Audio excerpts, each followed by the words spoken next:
Buscamos crear un espacio seguro para contar nuestra experiencia en el camino de ser mujeres de DAFES, así como temas de los que poco se habla, pero que todos enfrentamos en algún momento. En este espacio hablaremos de retos, miedos, comunidad y por supuesto, datos. Yo soy Valen. Yo soy Lau. Esto es Data Soul. Bienvenidos a nuestro podcast. Bueno, hola a todos, bienvenidos a un nuevo miércoles de Data Soul Podcast.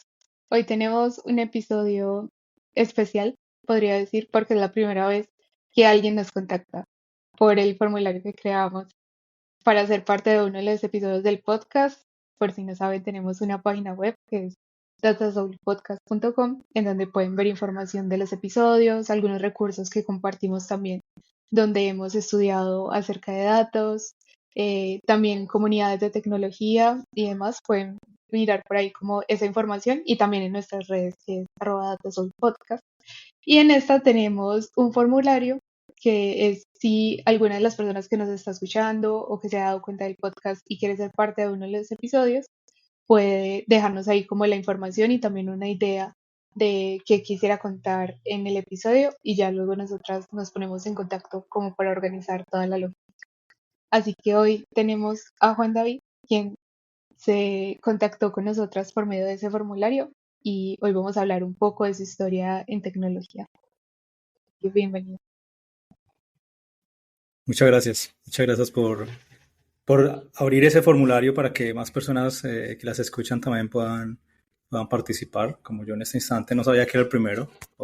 Genial. Y pues vengo siguiendo su proyecto, me parece muy chévere. Y también pues han tenido muchas personas de las que he conocido también en todo el nicho de tecnología, en todas las comunidades. Así que me parece muy chévere poder participar y pues qué chévere poder tener la oportunidad en este instante. Y además, Juan David, no sé si sabes, pero eres el último invitado del 2024. Ya con contigo como invitado, terminaríamos como la temporada por este año. Queda como un solo episodio como de despedida del año, pero eres literalmente el último invitado. Oh, súper. Listo.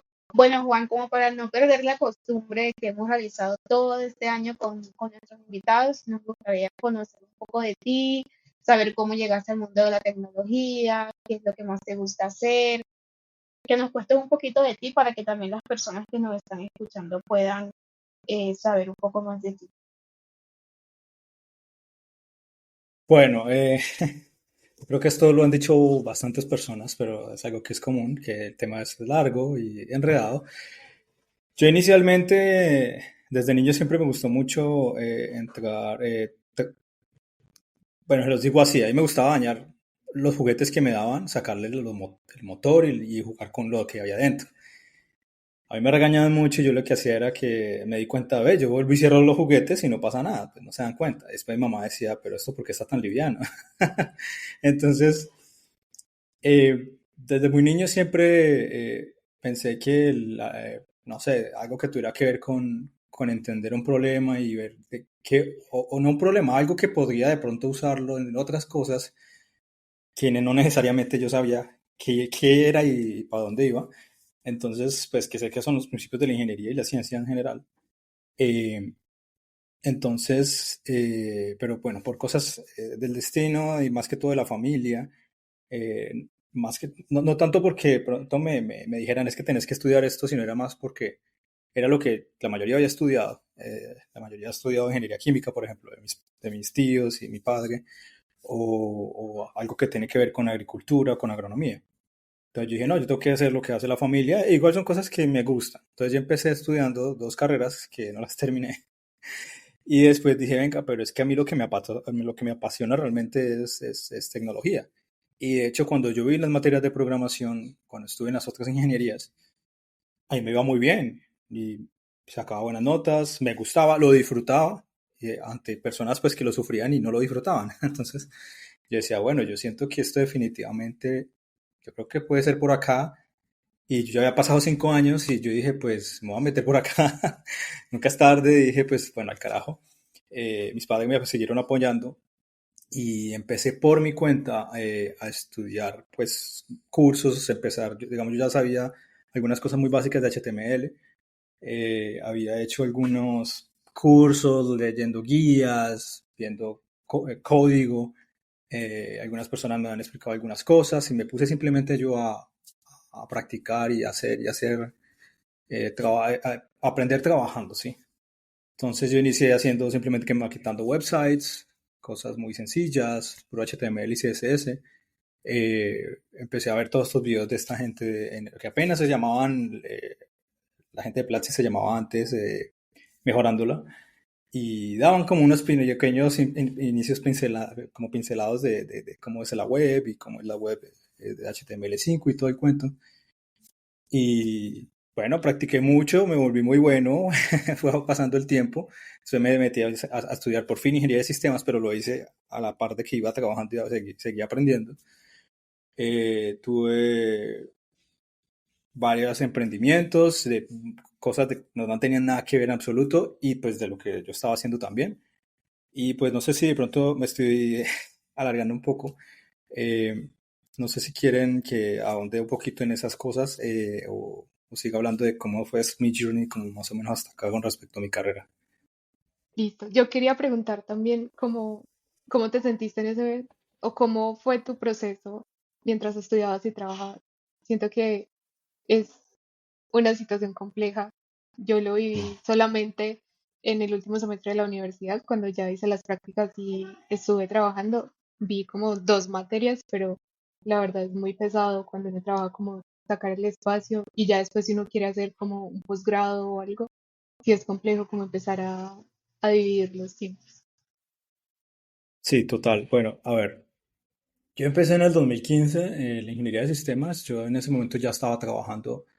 Tenía una empresa propia, simplemente me uní con una amiga diseñadora y estábamos diseñando logos y como que lo clásico, diseñando wireframes pues ya maquetando todo eso y vendiéndose a los clientes. Eh, Después porque pues eso digamos resultó hasta cierto tiempo, finalmente después de eso me empleé. De hecho yo trabajé hasta eh, como mediados de 2016 en eso, y mi primer empleo donde ya no fui mi propio jefe, como dicen por ahí, sino donde pues era empleado, fue como frontend. En ese momento me emplearon como junior y en ese momento yo ya estaba trabajando, yo ya estaba estudiando, yo llevaba como 1 o 2 semestres en la universidad. Eh, el asunto es que es difícil bastante, es bien duro. Al principio, digamos que no fue tan pesado porque pues o no lo sentí tan pesado porque primero, como yo ya había hecho estas ingenierías, bueno, las había estudiado en la Universidad del Valle, tenía muy buenas bases de matemáticas y me gustaba también.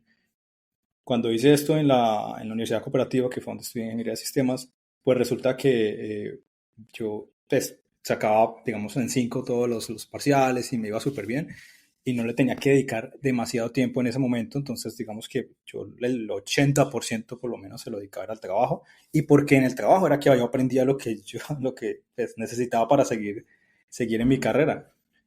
Yo siempre fui muy autodidacta, sí, muy autodidacta, pero en cierto punto dije, quiero hacer la universidad porque de pronto hago una maestría o hago un posgrado y me sirve, aunque realmente nunca lo requerí en absoluto para ninguna de las carreras, de uno de los, perdón, de los puestos de trabajo que tuve, incluso hasta cuando escalé a senior.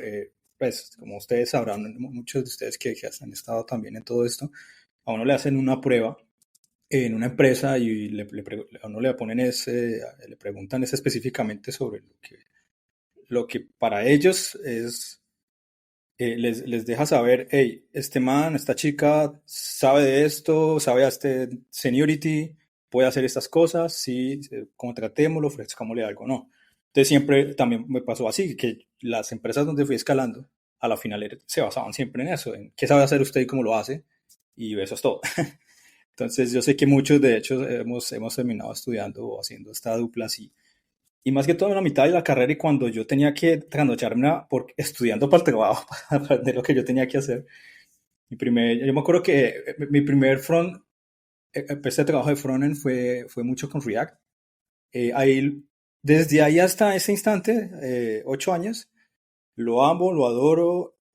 O sea, por mí lo haría todo con React.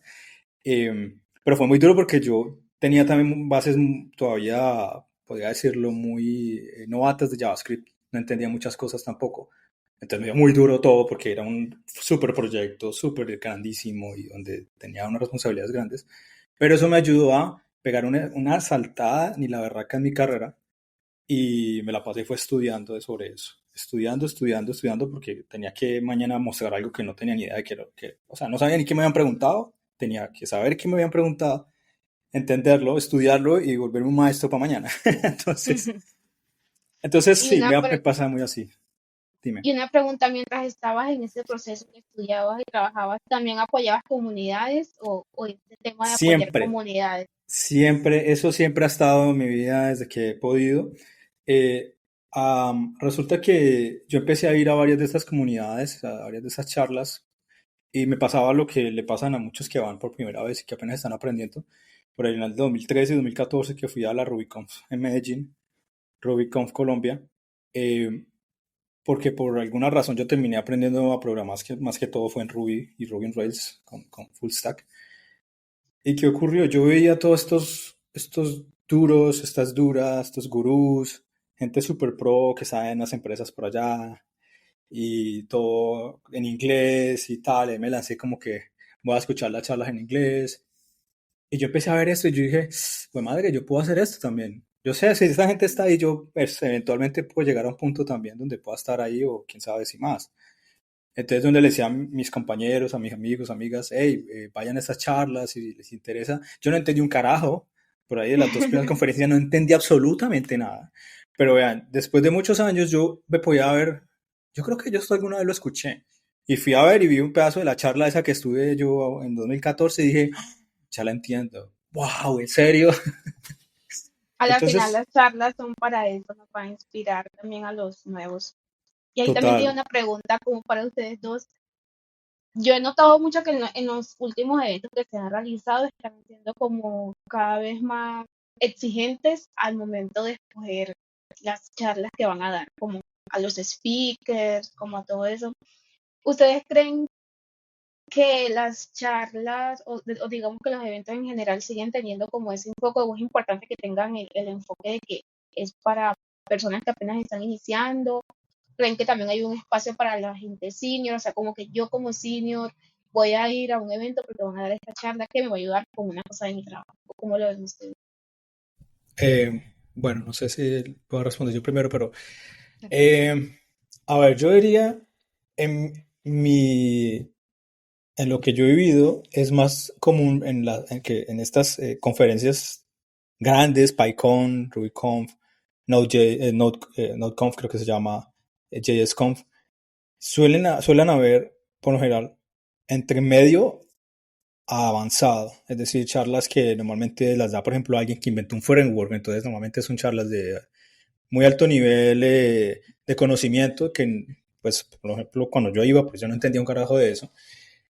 A veces ha habido algunas donde hay de pronto como talleres más que todo. De hecho, en la CSS Conf yo dicté un taller que era básico, que era sobre accesibilidad y que de hecho había gente muy senior, pero ¿qué pasa con la accesibilidad web?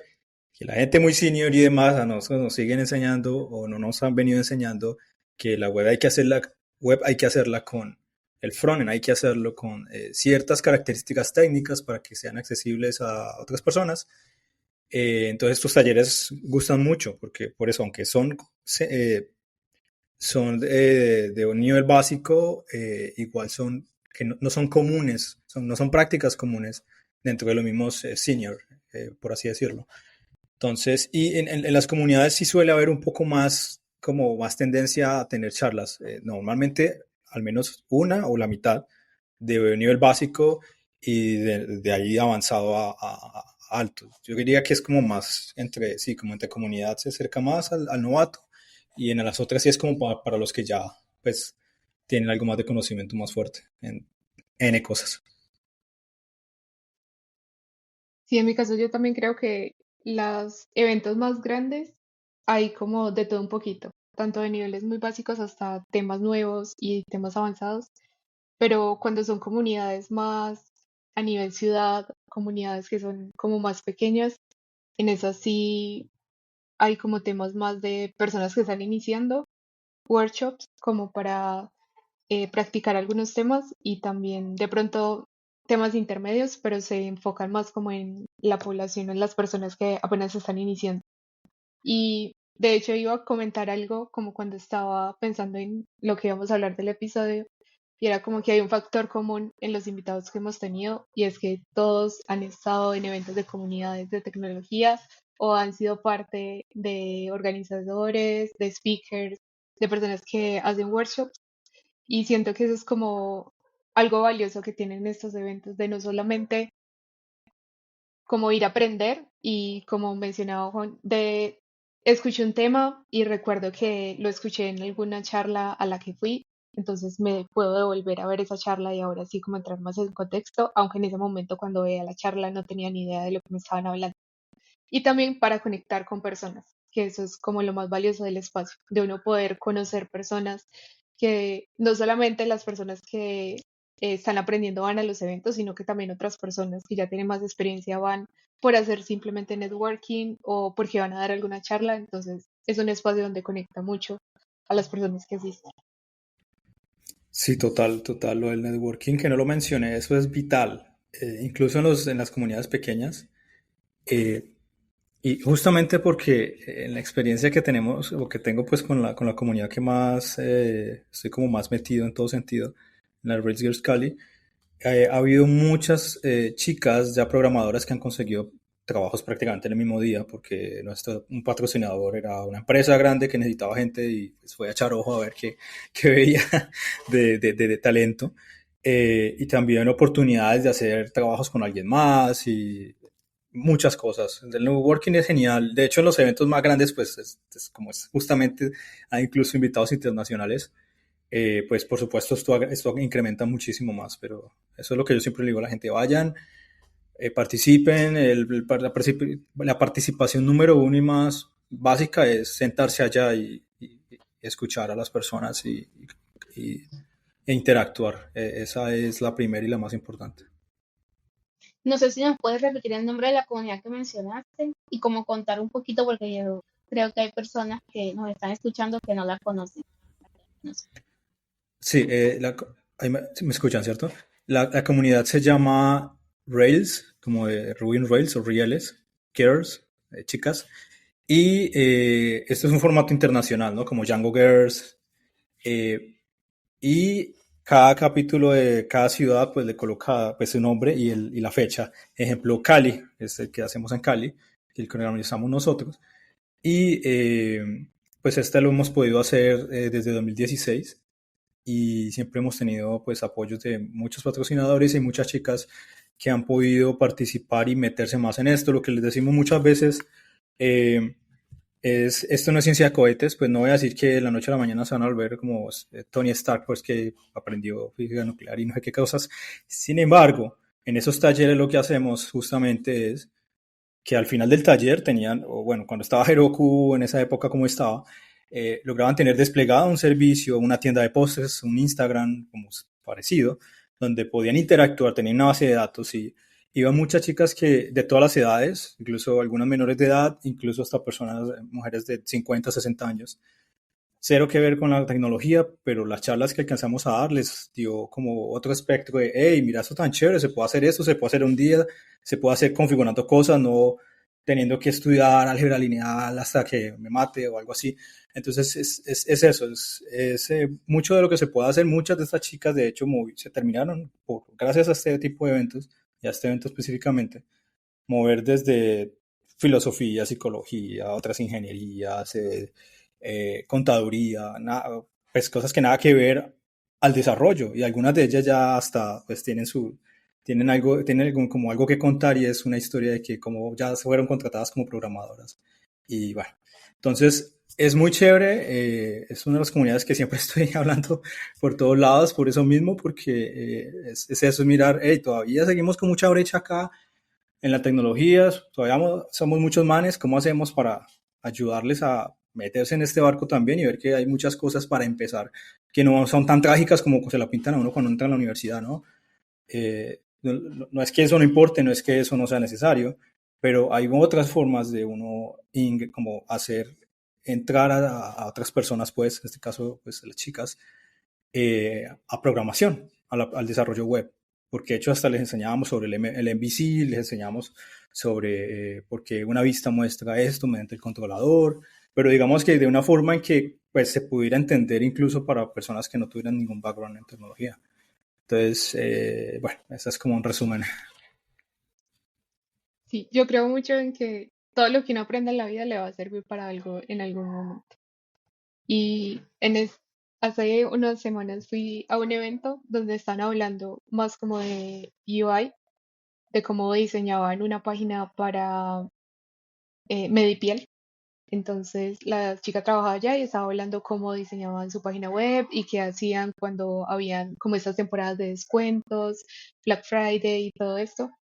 Y me llamó mucho la atención, pero no tanto porque vaya a aplicar las cosas que ella mencionaba del diseño de la página y así, sino que ver cómo yo como usuario veo las cosas y qué hay detrás de todo eso. Y también cómo uno a veces como desarrollador va jugando con cómo puedo llamar al usuario para que compre más o qué puedo hacer para que esto llame más la atención que esta otra cosa. Entonces es chévere como tanto por alimentar esa curiosidad que uno a veces tiene asistir a estos eventos o hacer cosas diferentes que también le van a servir a uno en algún momento. Y quería empezar ya como a entrar un poquito en materia. Nos enviaste dos temas cuando llenaste el formulario y quería empezar con uno de ellos, en donde mencionas que te gustaría dar cómo se ve el mundo de la tecnología, cómo se avanza y cómo se triunfa en el mundo siendo neurodivergente. Si nos puedes contar un poco. Bueno, este tema es algo, voy a decir, no sé si decirlo de esta manera, pero algo picante, algo sensible, dado que la mayoría de personas que tienen cierto tipo de neurodivergencia, neurodiversidad, pues lo primero que uno trata es de ocultarlo por el estigma social tan brutal que todavía hay, aún en estas épocas y aún no solo aquí, sino incluso en otros países. Y peor aún porque en el tema laboral, pues obviamente esto es casi que de baneo, ¿sí? De hecho, a uno le hacen ciertos screenings y uno se los tiene que aprender a saltar o aprender, o sea, a hackear para que no, pues esta persona tiene esto, pues obviamente no porque no va a rendir o porque no sé qué o porque va a tocar lo que sea, pues como darle ciertas, eh, bueno, cuando estuve estudiando afuera hay una palabra que se llama, es como un sinónimo de facilidad, es más como ciertas, como estas ciertas facilidades, dejémoslo así, facilidades para que una persona pueda desempeñar su trabajo, ya sea porque tiene algún tipo de discapacidad física o mental. Y bueno, hay algo muy bonito respecto a esto y todo el cuento, pero pues aplicarlo es complicado y a veces cuando, más que todo en Estados Unidos suele haber muchas cuotas, así como las hay por ejemplo, de diversidad de género, diversidad étnica y incluso pues, de otras áreas del mundo.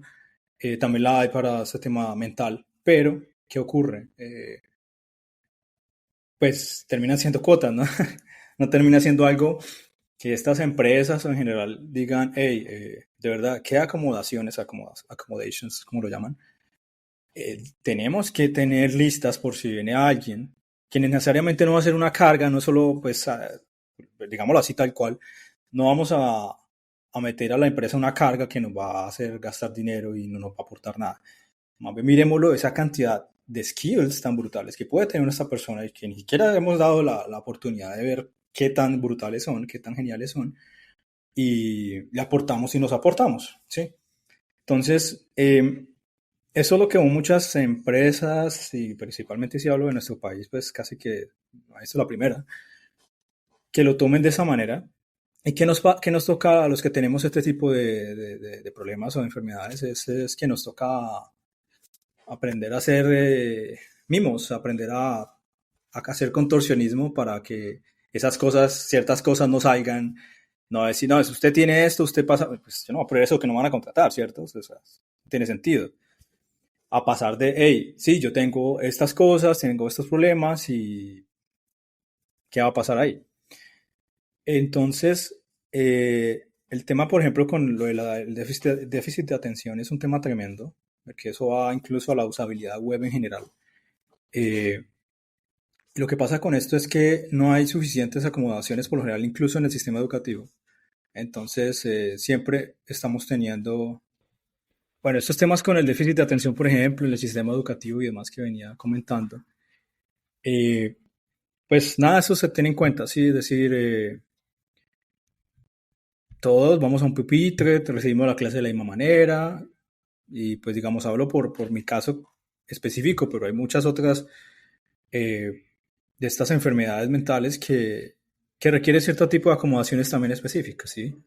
Por ejemplo, personas que, bueno, no se pueden concentrar o personas... Bueno, entonces el tema pues con todo esto es que incluso en Estados Unidos, donde pues, estuve 2 años estudiando hasta hace poco que volví, allá hay muchos avances para qué. Por ejemplo, yo jamás había visto una persona con síndrome de Down o otro tipo de, de- de limitaciones neurológicas que estuviera haciendo ciertos trabajos o siquiera haciendo algo en donde sea. Siempre aquí pues, solemos ver que muchos terminan postrados por casi toda su vida o cosas así, ya sea porque definitivamente no hay oportunidades, no hay ni siquiera, el gobierno no exige ciertos cupos, así sea para ciertas actividades que estas personas pues tengan la posibilidad de realizar. Y yo allá vi pues todo lo que no vi acá respecto a eso y dije, wow, pues qué bueno, o sea, qué genial que dentro de pues todo lo que ya hay, de lo que definitivamente pues ya no se puede, no pueden estudiar una carrera, algunas personas, o hacer ciertas cosas de pronto con un estado cognitivo como estos, pero pueden hacer ciertas otras actividades si se las permiten y hasta les pagan por ello, que pues, se espera, ¿no? Entonces, el hecho es que a lo que iba yo es, es complicado, es muy complicado porque normalmente ni siquiera nosotros sabemos ni cómo se llama, ni qué es, ni cómo funciona, ni cómo se soluciona una cosa, qué es una crisis, cómo se maneja una crisis.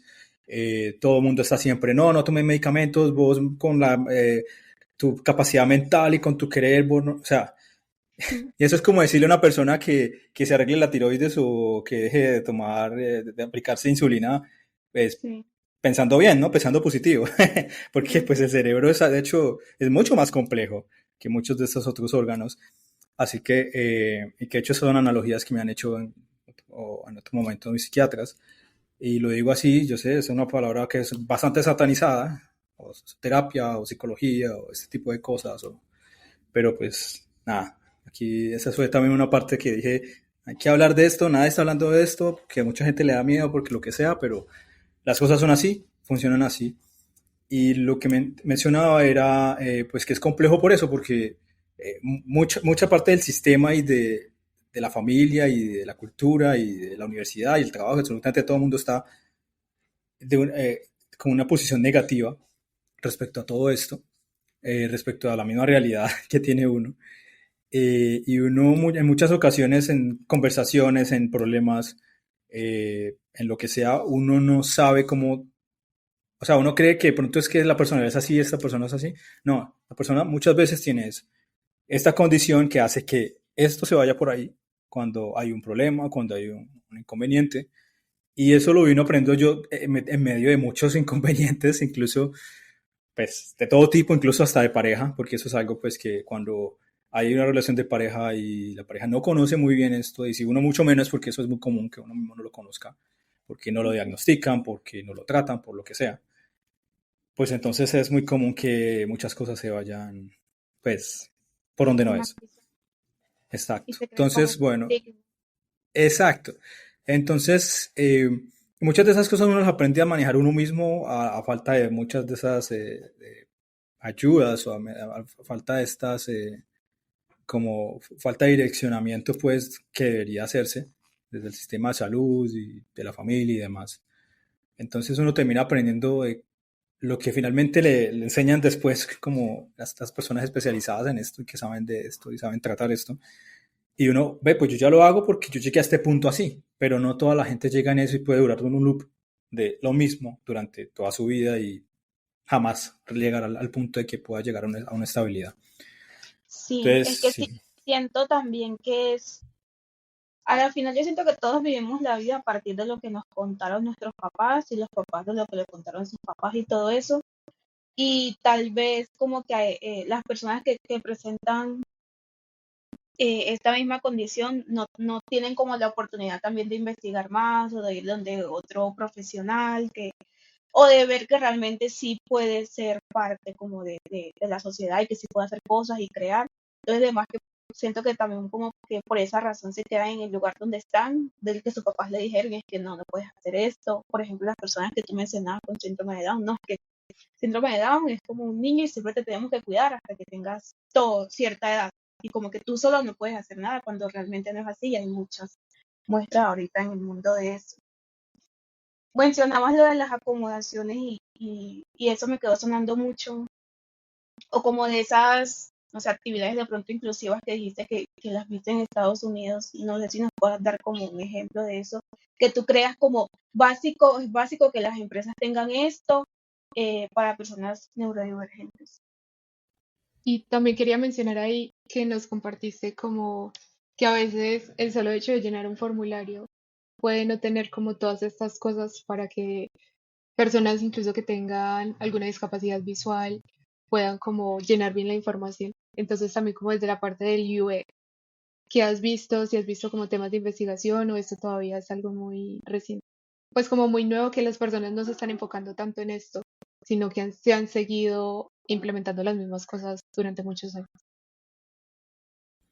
Bueno, primero, Valen, el tema de las acomodaciones, como le llaman allá, a ver, una muy común para las personas con déficit de atención hiperactividad es que te permitan hacer los exámenes que tienes que hacer delante de un montón de gente y con un montón de vectores de distracción en una habitación cerrada, aislada, solamente tú con el papel y el lápiz o lo que sea que necesites, sin ninguna otra persona jodiéndote la vida, ni mirándote, ni pidiéndote copia o lo que sea, o el pajarito que se paró allá, o cualquiera de estas que son vectores de distracción, finalmente esa es una muy común, de hecho es una de las que, de hecho yo usé allá cuando estaba en la universidad, eh, y bueno, hay otras acomodaciones, pero esta es la más común para al menos esto. Sé que hay otras que es, por ejemplo, que eso ya depende también de las facultades y es que den más tiempo, ¿sí? Porque, por ejemplo, las personas con déficit de atención solemos tener problemas con el tiempo muchas veces. Entonces, a veces estamos corriendo con una tarea y nos faltó un porcentaje, probablemente muy poco, pero esta extensión de tiempo, literal, nos salva la vida, pues porque lo que pasa con esto es que cuando va llegando el tiempo, yo sé que es muy normal que pues la gente se estrese, se azare y no sé qué. A nosotros nos suele pasar como mil veces más, es más fuerte, más de todo. Entonces, una acomodación es simplemente el hecho de que le permitan a uno que haya una flexibilidad adicional, porque esto es algo que es patológico, ¿sí? No es porque yo, pues, digamos, mamar gallo y estar así sin hacer nada con lo que tengo que hacer en un tiempo, eso lo hace cualquiera, ¿cierto? Cualquiera de nosotros puede hacer eso. Sin embargo, eh, esta parte que es tan patológica, pues es algo que definitivamente se aborda. Es una de las formas de abordarlo. Hay N más de mil cosas, por ejemplo, estar en una conversación y estar realmente ahí. Por ejemplo, yo podría estar mirando a alguien a los ojos y todo y escuchándole cada palabra, pero no se me queda absolutamente ninguna. ¿Qué tengo que hacer yo? Coger esto, incluso le voy a decir esto, incluso en una discusión de pareja, te tengo que coger y anotar unas palabras clave que me lleven a los puntos donde yo me acuerde, esto fue lo que dijo, esto fue lo que dijo, esto fue lo que dijo. Esas son cosas que, bueno, eso ya cada quien arma y crea, pero es importante que las instituciones, que la gente, que las benditas familias acepten y ayuden a la gente que, hey, le dijeron que, o le diagnosticaron esto, o dijeron que esto se debe llevar así, no atacarlo solamente con el hecho es que no sé, lo voy a decir de esa manera, ir a la iglesia, con rezar, orar, o simplemente con un correazo, cosas de ese estilo se solucionan, sino pues que hay acciones que de verdad pueden ayudar y no antes empeorar todo el asunto, porque lo que hace uno es entonces tragarse de eso, creer que uno es el problema o que, que uno no tiene un problema y ahí queda. Eso es lo que nos pasó mucho a muchos con la crianza de los 90, pero bueno, en fin. Entonces es en parte eso y para responder a la pregunta o lo que mencionaba Laura, Eh, sí, definitivamente los formularios por lo general no están hechos para personas con OCD o principalmente con ADHD o TDAH, que es el síndrome, el trastorno de eh, se me fue hasta a mí, de la hiperactividad y de la falta de atención. Y es, pues que estos formularios, primero, si tú le metes mucho, esto no es solamente algo para ADHD, por ejemplo. En general, si tú le pasas en una página web un formulario a alguien, un texto así, nadie va a leer eso, ¿sí? No necesitas tener problemas de atención para no tener ni 5 ganas de leer eso, ¿cierto?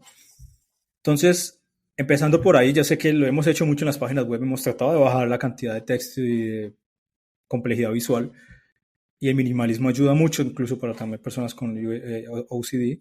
Pero ¿qué pasa? En los formularios suele pasar, y me ha pasado mucho, que hay formularios que son para eventos de UX y son como 40 preguntas, una mano de cosas que si no va a leer el que no tiene nada, mucho menos el que lo tiene, porque es peor.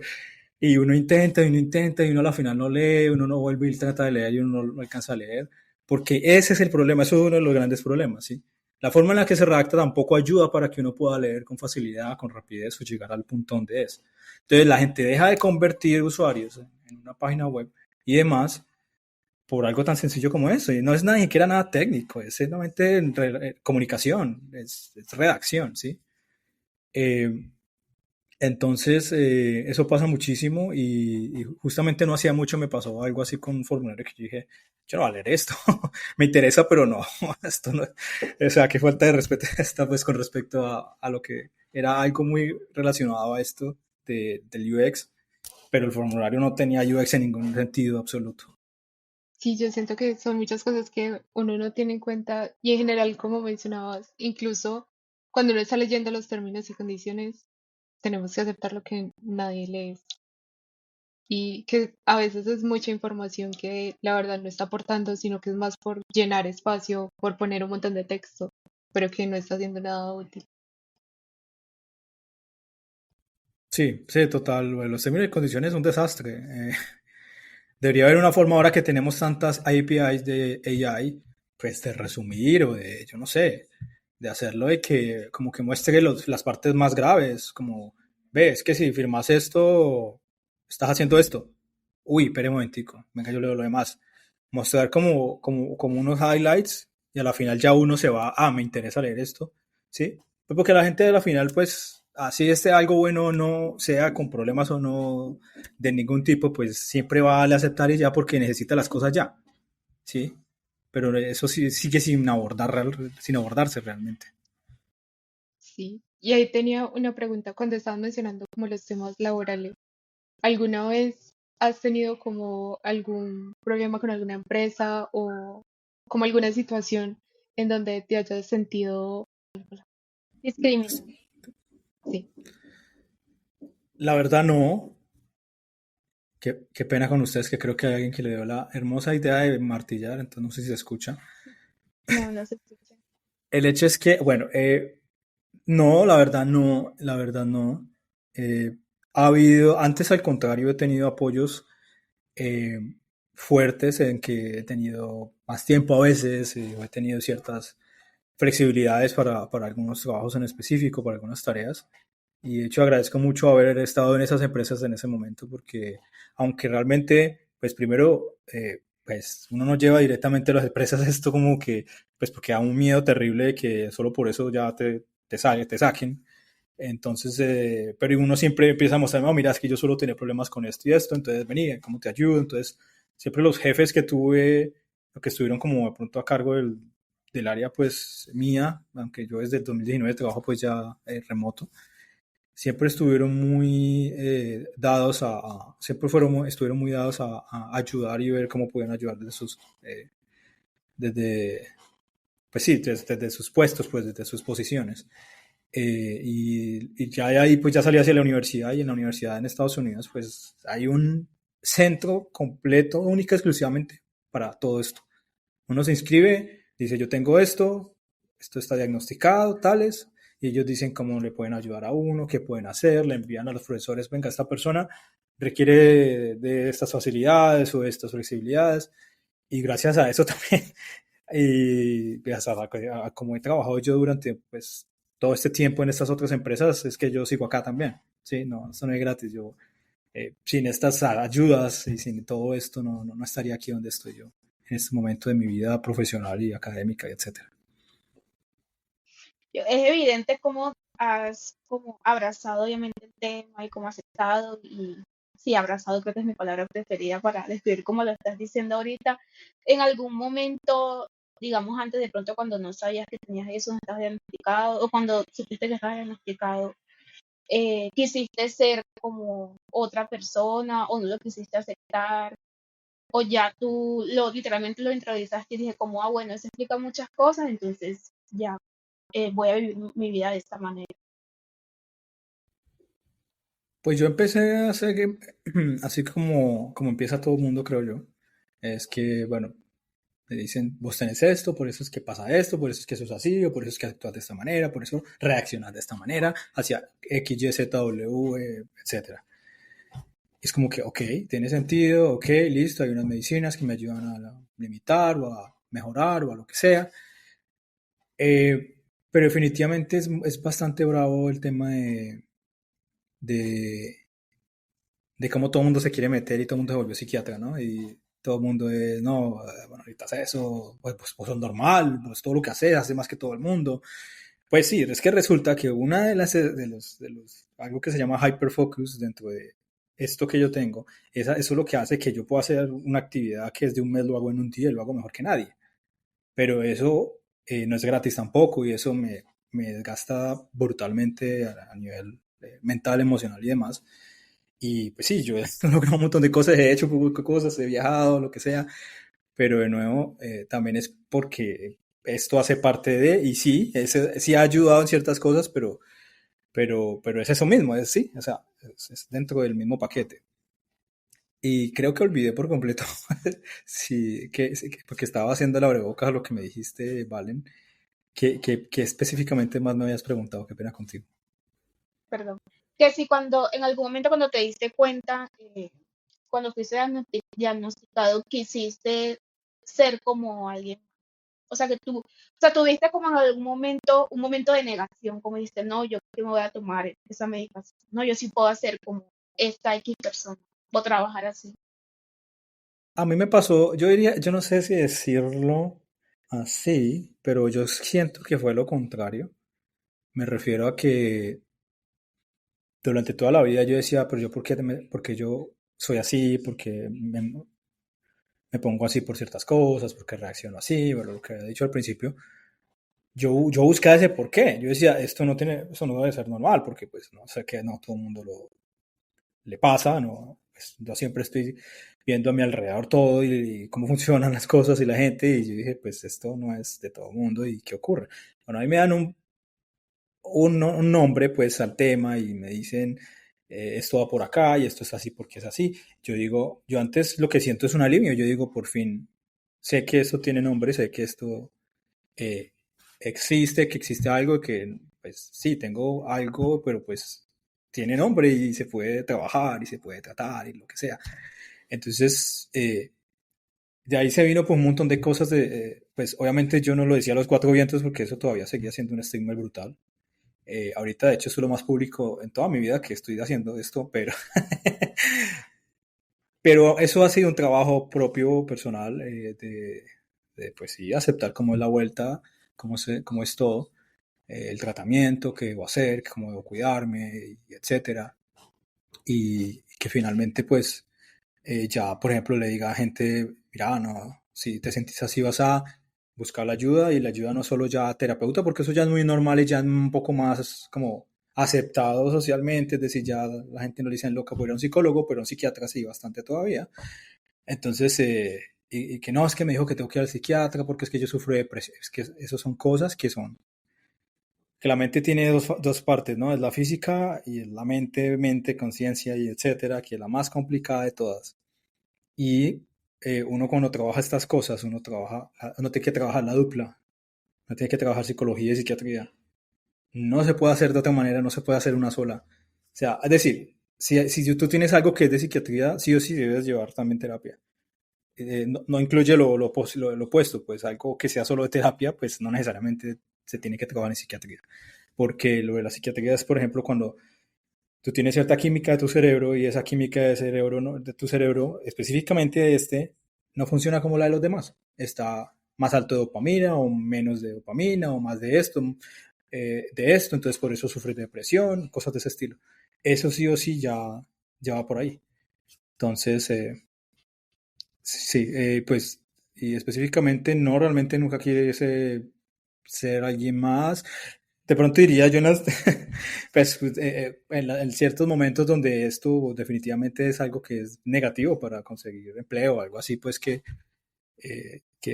lo que uno hace es simplemente pues, hacer todas las pruebas y las cosas como se supone que se deben hacer, como no recuerdo cómo se llama, neuronormal, no, neuro no diverso. Eh, y ya, uno aprende a hacer hasta eso, cómo saltarse esas cosas, imagínate. Entonces, sí. También quería preguntarte cómo ha sido tu experiencia con el trabajo remoto. Ya esto es como una realidad que vivimos quienes trabajamos en tecnología principalmente, de trabajar desde la casa y no es necesario como que consigas un trabajo y que tengas que vivir en la misma ciudad, sino que también tienes como la posibilidad de viajar a otro lugar, trabajar siempre desde casa, no ir a una oficina. ¿Cómo te has sentido con esto? Pues realmente eso ha sido un roller coaster. Ah, sí, es un roller coaster. Eh, y también es que eso es complicado. Yo ya trabajaba, como les decía antes de la pandemia, yo trabajaba remoto. Y, y a veces de pronto se extraña. Hay ciertos espacios donde uno definitivamente quiere estar. Hay ciertas oficinas donde uno antes quiere ir allá más rápido porque son muy chéveres. Y me pasó con unas de las empresas, aunque yo no iba porque quedaba en Medellín. Pero eh, definitivamente el poder no tener que trasladarse y tener que gastar vida en un sistema de transporte o incluso en tu propio transporte. eh, y lo más importante ahí, eso yo lo he hablado mucho en muchos lados, y es, tú debes empezar a entender a tu familia, a las personas con las que convives. Este es mi espacio de trabajo, este es mi horario de trabajo. Aunque yo esté ahí, yo no estoy disponible. Eh, y digamos, yo no tuve problema realmente. De hecho, con la persona que vivía en ese momento, ella también trabajaba remoto, en gran parte, otra le tocaba salir. Entonces, digamos que la dinámica no fue complicada. Y a veces más porque, sí, como factores un poco más externos, pero eso es importantísimo, porque suele pasar eso, que no se hablan, las parejas o como que las familias no se hablan, no hacen entender esto y entonces siempre quieren como que tener ahí, bueno, es que este man está ahí, entonces yo solo voy y le hablo o voy y me le aparezco ahí a la cámara. Entonces sí, pero no, yo realmente menos mal no tuve, incluso trabajando en Estados Unidos, no trabajé remoto, tampoco tuve ningún inconveniente y sí, es eso. Bueno, y para ir cerrando, otro de los temas que nos compartiste en el formulario es tu proyecto de maestría que se llama The Digital Agronomics y que es un proyecto que estabas desarrollando o que buscaba permitir a pequeños agricultores en Estados Unidos y en Colombia para recibir recomendaciones para mejorar la producción de sus cultivos. Me gustaría que nos contaras un poco más acerca de este proyecto y también para las personas que nos escuchan y que estén interesados en saber un poco más de cómo funciona, cuáles fueron las cosas que hicieron en ese proyecto, que dónde pueden encontrar más información o cómo pueden contactarse contigo para saber más sobre esto. Bueno, les cuento. Yo me fui a estudiar una maestría en Ciencias de la Computación o Computer Science en la Universidad de Wisconsin, en Estados Unidos, por patrocinio pues de mi tío. Él tiene una empresa y esta empresa es la que ya tenía unos datos y es dueño de la marca del Digital Agronomics. Él me dijo, trabájate eso, en lo que puedas hacer, que puedes proponer para que trabajes con esto. era opcional, digamos, no es que digamos, mi estadía ya tuviera que verse con eso, pero yo dije, pues esto me agrada. Y aquí es donde yo conecto lo primero, que yo les dije, yo empecé a estudiar ingeniería agrícola. No lo había mencionado, lo había mencionado, era como dos carreras, nada que ver. Y después ingeniería de materiales, que tenía más que ver con química. Porque esas dos cosas me gustan, no es lo que más me apasiona. Pero entonces yo dije, carajo, yo podría conectar todo esto esta vez y sería interesante. Así que lo que hice fue que comencé a trabajar para el Capstone Project, que es esos, pues, los proyectos para grado de posgrado en Estados Unidos. Y empecé a trabajar con Camilo Estrella, mi mejor amigo. Él está en España, él hizo una maestría también en datos y está haciendo un doctorado en este momento en España, en la Universidad de Salamanca. Conjuntamente nos pusimos a trabajar porque esto era algo muy largo, muy complejo, y pues una sola persona, pues para sacar eso sería imposible prácticamente. Entonces empecé a trabajar con él y la propuesta, creo que... Entonces lo que ocurre es que empezamos a trabajar en el proyecto, nos dimos cuenta de que pues había que empezar por los suelos, que eran los que más datos teníamos, es decir, datos de lectura de nutrientes de suelos. Yo sé que esto se va a empezar a poner un poco súper técnico a esa área, pero bueno. Lo que pasaba es que la mayoría de soluciones eh, respecto a la agricultura, a la agronomía, a los suelos, a ciencia de suelos, al clima, suele estar muy conectado al uso de ergones, al uso de todos estos embebidos, como cosas similares a Arduino, por ejemplo. Y muchas de estas implementaciones, que de hecho son muy buenas, pero son para algo, tienen un límite muy específico. Por ejemplo, para tener cuál es el estado de las hojas de las plantas, si hay alguna enfermedad o no. Pero, por ejemplo, y que yo puse esta analogía ahí cuando les mandé el formulario, y es, por ejemplo, yo sería incapaz, y cualquier persona que diga que sea capaz está mintiendo, de medir, por ejemplo, de alguna de ustedes, no sé, la hemoglobina o la hormona tiroidea TSH, ¿sí? O la cantidad no sé, de calcio en su sangre. Pues yo necesito sacar una muestra de sangre, hacer un procedimiento especializado y contabilizar, pues, cuál es la cantidad de esas moléculas, elementos, lo que sea. Así mismo en las plantas, no podemos hacer eso con fotografías, es imposible. Pero ¿qué podemos hacer? Tomar muestras de algo que se llama espectrometría de masas y rayos X. Con esto lo que hacemos es que medimos el contenido de esas moléculas y de esos elementos, digamos el NPK, que es el más conocido, el nitrógeno, fósforo y potasio, y decimos, ok, esta muestra de esta planta tiene tanto porcentaje de nitrógeno, tiene tantas partes por millón de fósforo, ¿cierto?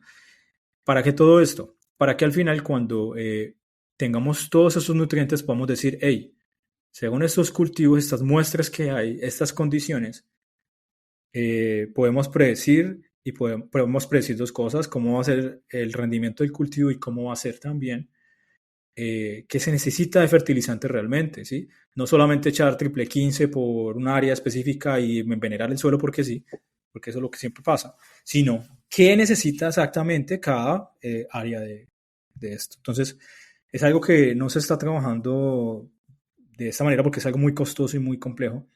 Es decir, correr o sacar esa cantidad de las muestras es muy costoso y requiere unos instrumentos y un personal y todo. Yo después les comparto unas diapositivas donde de hecho está como un poquito más gráfico eso, cómo son los instrumentos, cómo se ven, y hay unos que son de hecho handheld, que son como móviles, es como una pistola, y uno lo que hace es que eso analiza rayos X y puede decirte, mira, este suelo tiene exceso de, no sé, de sodio, por ejemplo, tiene deficiencia de magnesio. Entonces, como ven, todo se va muy a mucha química, física por ahí, química analítica. Pero entonces, ¿qué hacemos? Pues todo eso nos bota datos, ¿sí o no? Muchos datos. Y esos datos son de muchas dimensiones, entonces eso es súper complejo porque hay que hacer reducción de dimensionalidades, pero bueno, en general el proyecto lo que se hizo fue usar mucho Machine Learning para poder con KNN, con Random Forest, con regresiones polinómicas, logísticas y de todo tipo, poder decir, hey,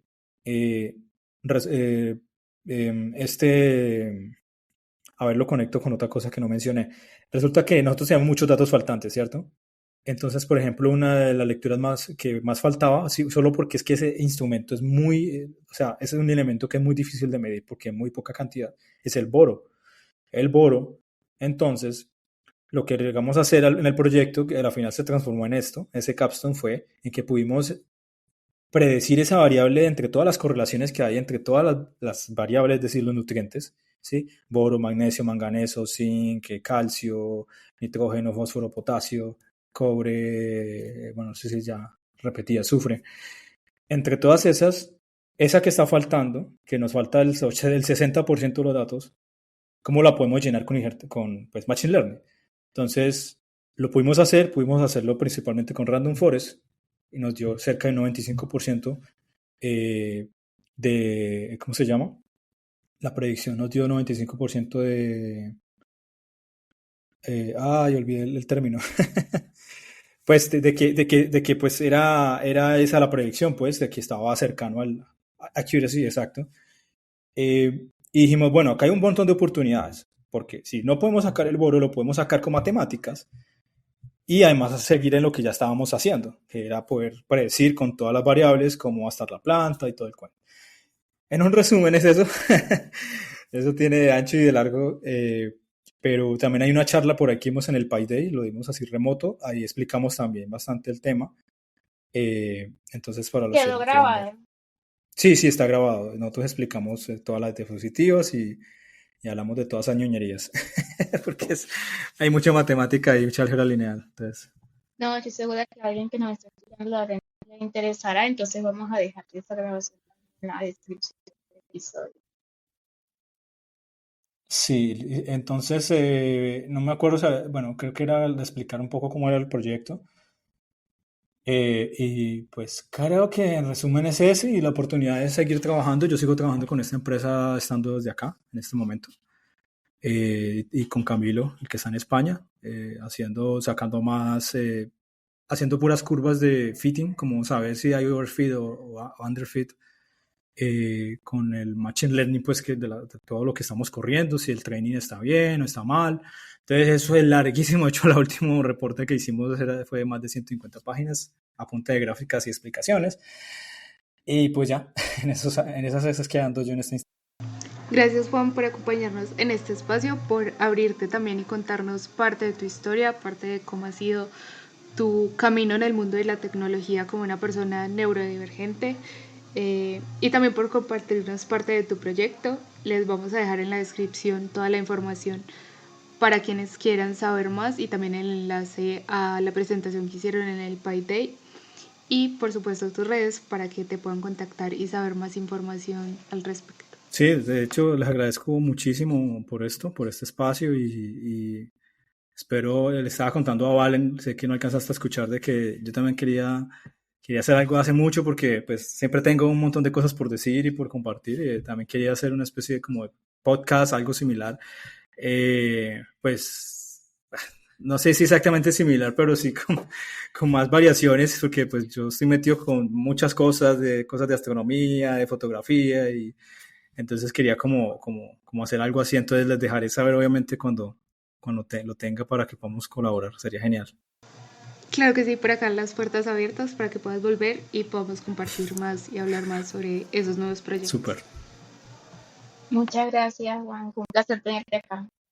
Muchas gracias por todo. Bye. Y bueno, gracias también a quienes escucharon este episodio y llegaron hasta esta parte. Recuerde que estamos en redes como @datasoulpodcast, que también tenemos una página web que es datasoulpodcast.com. Este es uno de nuestros últimos episodios del 2024. Ya el episodio que sigue es más como un review, y también como hablar un poquito de qué se viene para Datasoul el próximo año.